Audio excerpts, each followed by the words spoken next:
Hello everybody, welcome back to another Wainrider Wednesday, the weekly series where we look at progress for the upcoming mod Total War Wainriders, built for the Rome Total War Alexander expansion, the original game, not the remaster, and set in the Third Age well before the events of the War of the Ring. And today is a kind of a special one. We are looking at the North Kingdom, Arnor, or what is left of it, I should say. This faction, as you may know if you followed the channel and the updates, has undergone some not necessarily reconceptualization, but certainly a name change.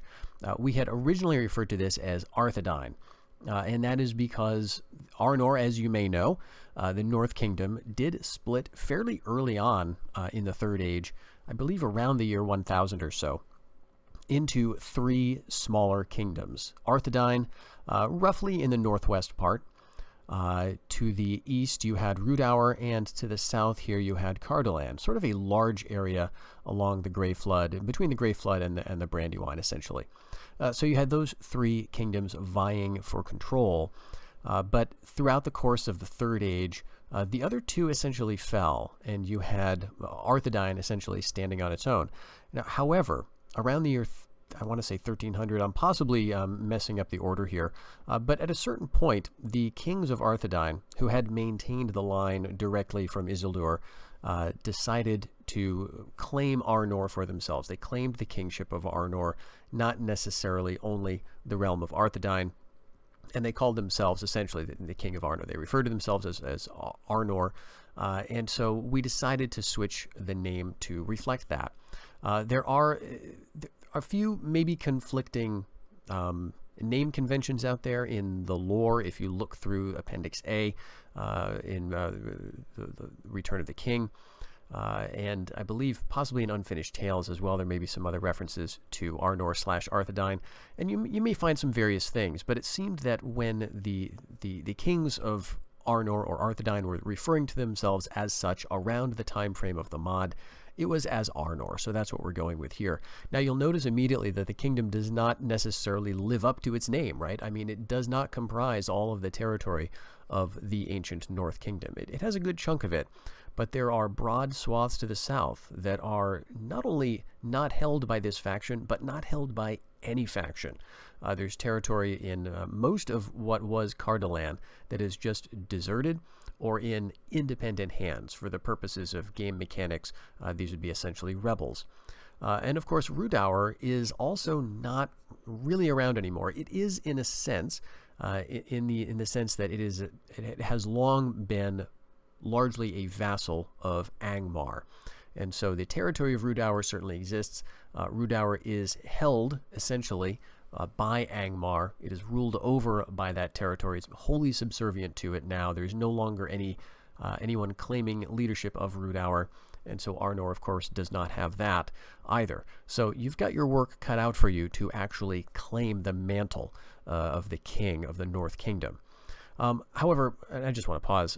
What a great little unit card here. Again, Valor has done some really innovative things. So this is what you'll see in game for this unit, by the way. That's not only something that you're going to see here, but when you're playing the game, when you're looking at the sort of the larger unit card with the unit description, this is what you'll see for this unit. And I believe this is one of their one of the bodyguard units, perhaps. Certainly it's a cavalry unit, right? So it's just interesting to see those guys on foot, which is really one of the characteristics, I guess, of Dunedain in general. They tend towards more infantry-heavy armies than cavalry-heavy, but Arthedain does have a bit of that there to help them out against their primary foe, of course, Angmar. So this one, of course, is going to be a fan favorite, certainly to judge by the comments. When are you going to preview Arnor? Well, here it is. So let's take a look at the preview text that we've written up. And again, we've got a difficulty factor here that is estimated currently to be bull roaring, which is probably fairly accurate. You know, I would like Arnor to be a quite difficult faction to play. And we've talked about this internally as a team. It's not just me who wants that. I sort of imagine the sort of the default with no player involvement would be that Arnor would probably fall, right? That's essentially what happened in the lore, even with Gondor's eventual involvement in 1974, 1975. Arnor was essentially destroyed by that time. So if you're not playing as any of the factions in the area, probably Arnor is going to fall without some outside intervention. That said, if you're playing as the High Elves, if you're playing as, maybe the Black Forest tribes, maybe if you're playing as Arnor itself, you can certainly reverse that trend and create an alternate history in which you have two Dúnedainic realms claiming their own lordships in Middle-earth before the War of the Ring. How would that have changed things? So I'm getting ahead of myself, though. The usual disclaimer, this is a work in progress. We may change things, so let's plunge in. While the South Kingdom struggles with new invaders from the east, Arnor, realm of the heirs of Isildur, fights merely to hold its ever-shrinking territory against its old enemy, the Witch King of Angmar. One by one, the lesser kingdoms of Arnor have fallen, Rhudaur poisoned from within and succumbing to the rule of Hillmen lords, Cardolan battered by war and decimated by plague, its last Dúnedain fallen prey to disease or the evil spirits that now haunt the desolate Barrow Downs. Now only the territory of Arthedain remains to the self-styled kings of Arnor, who rule from Fornost over a grim people, their faces turned ever to the east.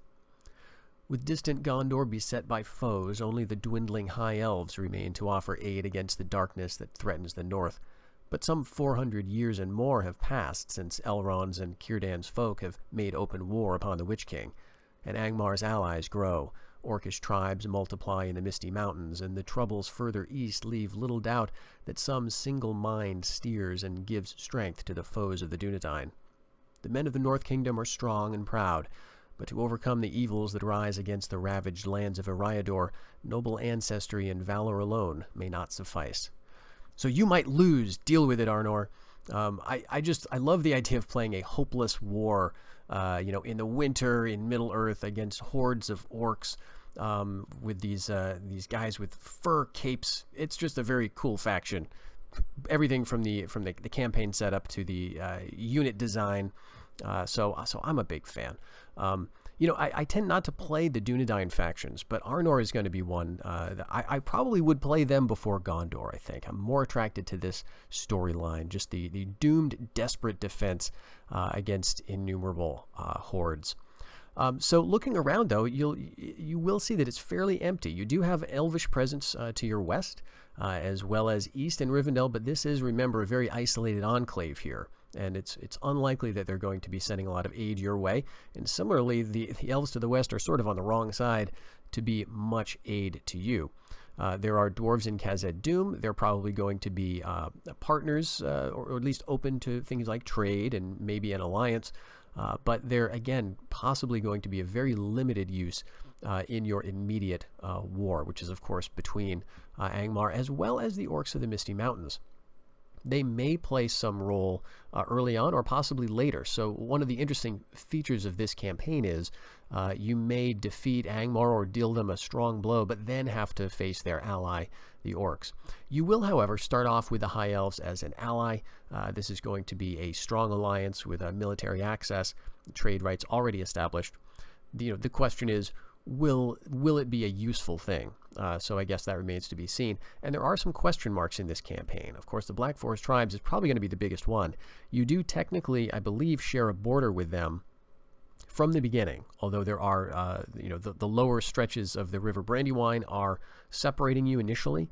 But it may not be long before they start conquering territory, perhaps expanding into Cardolan, and then finding that they can just take out some of your towns in the south while you're distracted on this northeastern front. But the really exciting thing about Arnor is not just the geopolitics, although for me that is a major draw, but there's some really interesting work that's been done with the settlement models. So it is to that which we will turn now. So this is the view that greets you when you start up a campaign as Arnor. You're taking a look at not only the core in terms of recruitment and development of your settlements, but also the front lines in a way, stretching from Numinas in the west to Fornost, sort of in the central northern part of your realm, and then over towards the line of the Weather Hills, which you will have to fortify and hold against the pressure of Angmar. Really, all of this territory is up for grabs by your enemies, so you have to be careful. Obviously, Numinas is a little more protected than the rest of it, but there's still a possibility that the enemy's Angmar could conquer into the north, and then have easy access over the North Downs, or the Hills of Evendim, actually, and just come down and go around the hills on either side. And you may notice in the area as well that there are some more rivers, but also some more river crossings. So the Loon is one such place where in 4th Age Total War, this river was really only crossed, I think, here and then down here. But in this version, or in this game, we've got a crossing here. There was this one as well. But we've basically added another crossing so that your enemies could theoretically bypass you entirely and attack the elves in the Blue Mountains, or in and around the Blue Mountains, or come down here and get into your rear, essentially, and start taking that sweet Shire breadbasket from you. Now, this is let's see, this is 1864. So does the Shire exist? I'm going to embarrass myself with the time limit here. So yes, it does. I think, was it 1600 or so when the hobbits first arrived. And so that is sort of a question about this faction. How do the hobbits interface with Arthedain? And the answer is, I believe they don't really. There's very, very limited, if any, presence of hobbits in your military. This is a story that is very much about the struggles of men and monsters in the north. It's really more like you're protecting them. So they're not providing you with a lot of military strength. Now, we all know, of course, that there are references in the appendices to hobbits sending companies of archers to various battles. These are very late, so about 100 years or so on from the start date of the mod. And, they just would not make a major impact on the campaign. So again, that's not going to be the focus. The goal of the Arnor experience is not to recruit hordes of keen-eyed hobbits. Maybe for a submod that would be something that people could put together, but that's not really our goal here. So again, your core is really up around here, and let's take a look at some of these settlements, because there is some unique models going on here. Of course, Fornost, and again, one of the works of progress things that we're going to do is, for convenience sake, we've got the resources placed quite close to the settlements, just so we know what province is able to, produce what. But when the more work is done on the mod, when we get closer to testing, we'll be moving those out to a more immersion-friendly experience. So we'll have, cattle and hides or wild game here, livestock. Those things are going to be moved out of the city. But here you can see Fornost looking like a rather impressive Dúnedainic settlement, it has to be said. This is a settlement that would be ruined, about 1,000+ years on. Or possibly it fell into ruin not long after the Witch King had taken it and made it into his capital in, I think, 1975. So again, about 110 years from the start of the mod. That's, of course, something you want to prevent. In terms of terrain, the North Downs are not that imposing to look at in a campaign sense, but they may provide a bit of terrain advantage for you.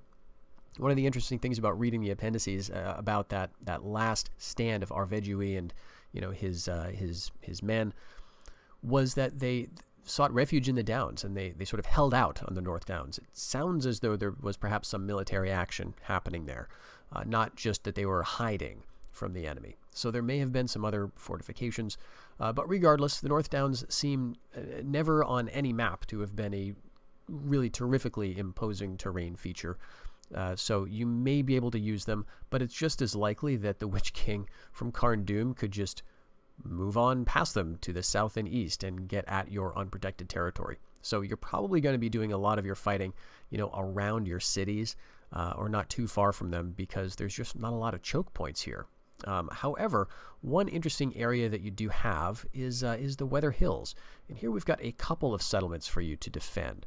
The most famous one here is, of course, Amon Sul, the Weathertop itself. And one of the cool things about this model is we've got some structures extending from the settlement itself to indicate that wall that we do read about. There was not just the fortress itself. It was not only a watchtower.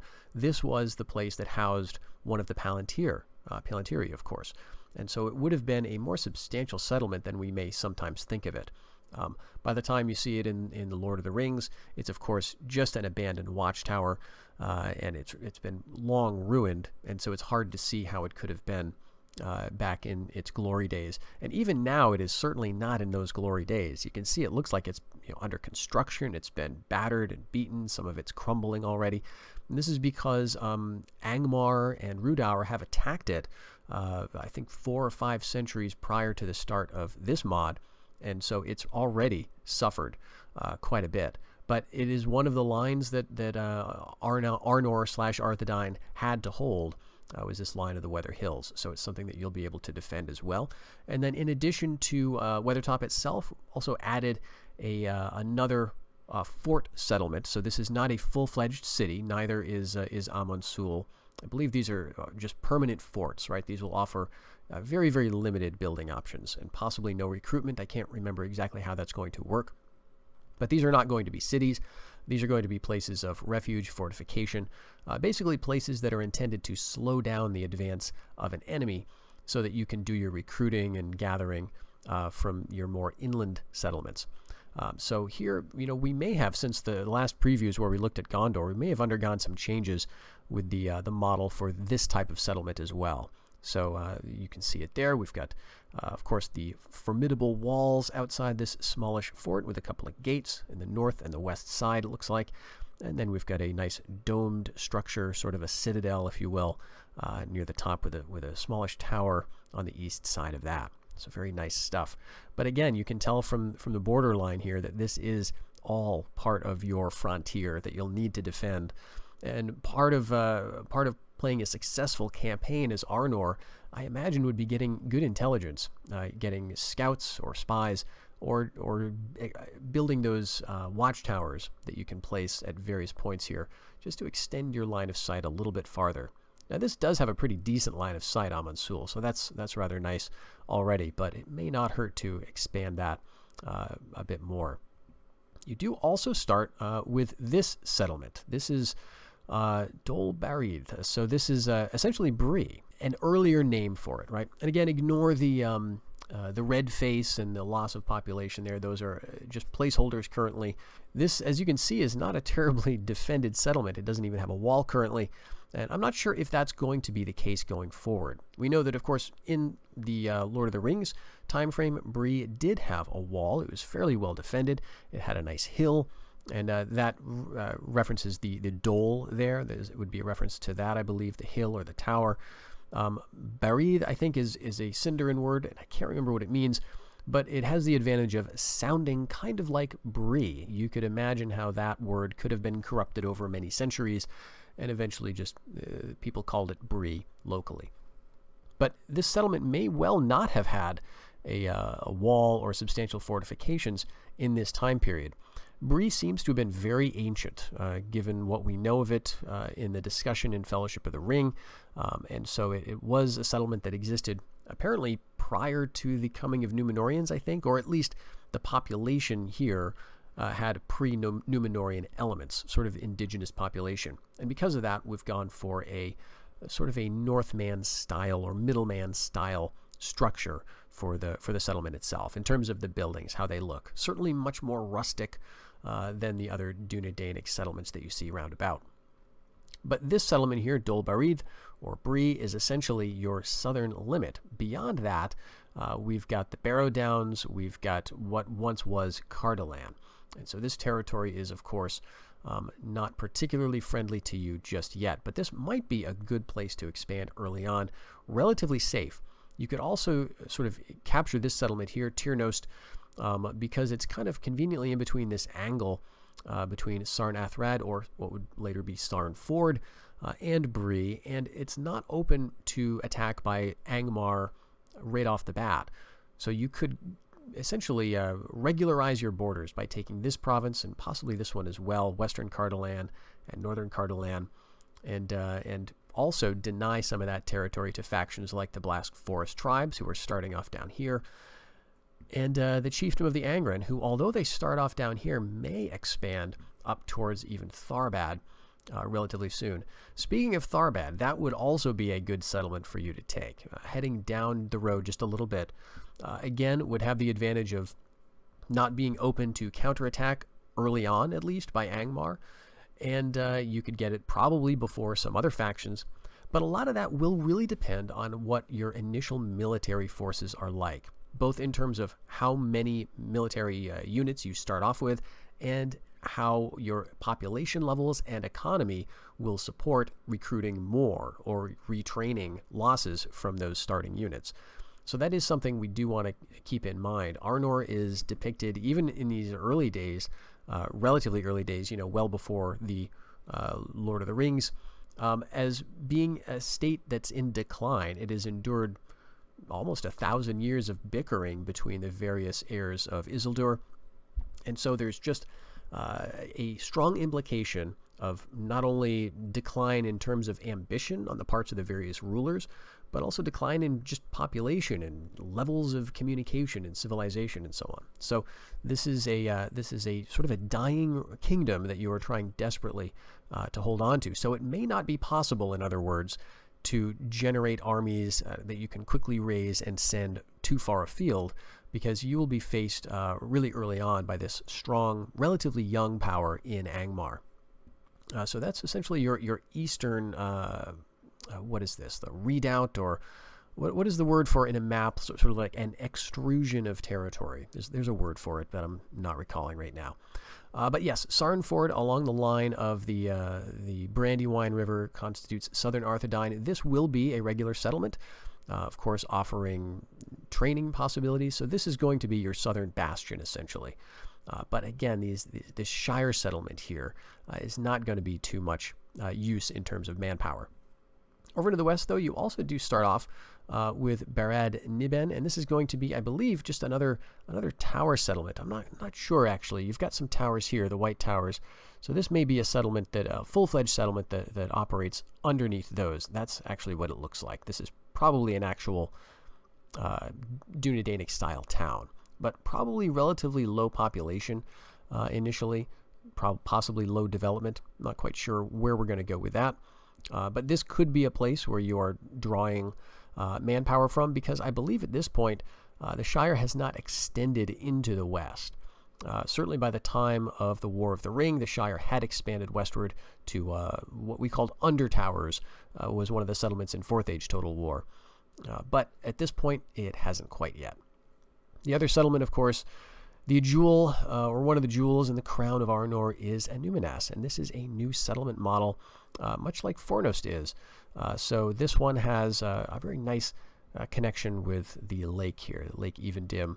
And so we've got, imagine sort of an island tower or citadel extending on a bridge from the mainland portion. You've got your nice central domed citadel structure sort of in the middle, and then these nice regular Dúnedainic style settlements radiating outward from it. All very nicely fortified with this nice white marble wall, it looks like, and some other structures to give it a bit of variety, some brown roofs and so on, towers as well. So a very nice settlement, but unfortunately, Numinas at this point in history is in severe decline. And so one of your major goals for the campaign is going to be getting this in working order, because it's really not going to provide much use. For some reason, and we're not told exactly why, I believe, but the kings of Arthedain of Arnor relatively soon moved to Fornost, moved away from Numinas, and I can't remember if that had anything to do with plague. I don't think it did. The Great Plague only happened 2 centuries before the Wainriders' start date. So it may have been something else. Perhaps they felt that this was simply too far from where the action was, and they wanted to be have their centralized government close to Weathertop, because this was a very contentious location. All of the 3 kingdoms that would later come out of Arnor were interested in commanding Amon Sul so that they could control that Palantir. So that could be the reason why the kings of Arnor moved over to Fornost, and that is your capital at the beginning of the mod as well. But yeah, Arnor is really characterized by, to the north and east, just where you would want them, just shockingly open borders, like just open terrain, no significant blockages from either heavy forest or inaccessible mountains or even rivers. It's all territory that needs to be held by armies, and so you're going to be very hard put to it, because again, we want to reflect this decline in population while maintaining the very high standards of Dunedainic military. So the interesting thing about Arnor, as you may know from watching the preview to the unit roster for this faction, is that they're going to have really high-tier units, but the unit size is going to be relatively small, and you will get those units available relatively early. So you'll get relatively high-tier units, like one tier sooner, essentially. But the flip side of that is going to be, can you afford it, given the strains of the economy, given the strains of population? You're going to have to be relying on those relatively small armies to do a lot of work.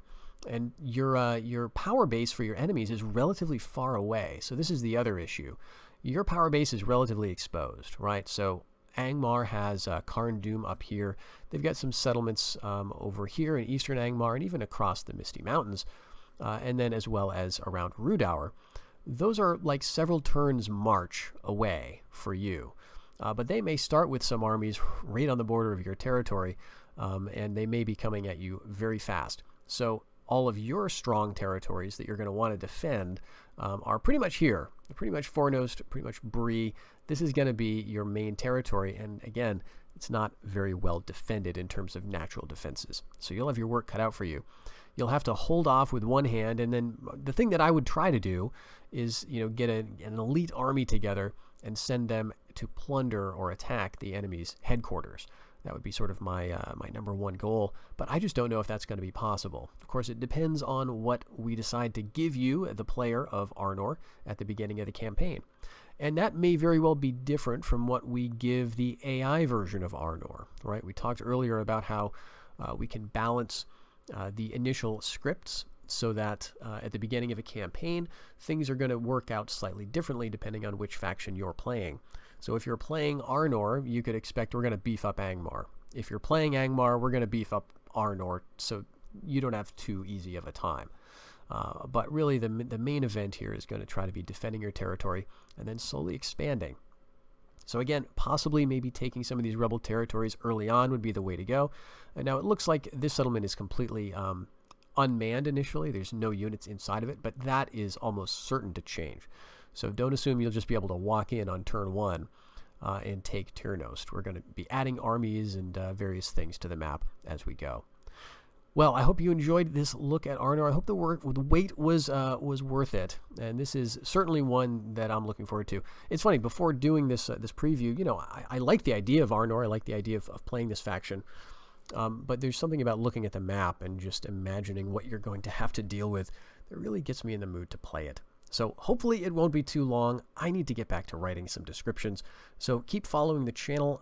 Let me know if you have any questions. The next preview video we're going to do is the last preview video for the campaign side of things for the factions. So this is the last faction in the mod. This is going to be Great Rune, the Eastern Wainrider faction. And then we're going to be doing other updates. We're still going to try to keep to the Wainrider Wednesday schedule with some other news, possibly videos on things like mechanics. Maybe we'll just mess around with some custom battles. But at any rate, we do want to keep updating the mod and updating you on the progress. So I hope you will stick with us. Until the next one, everybody, take care.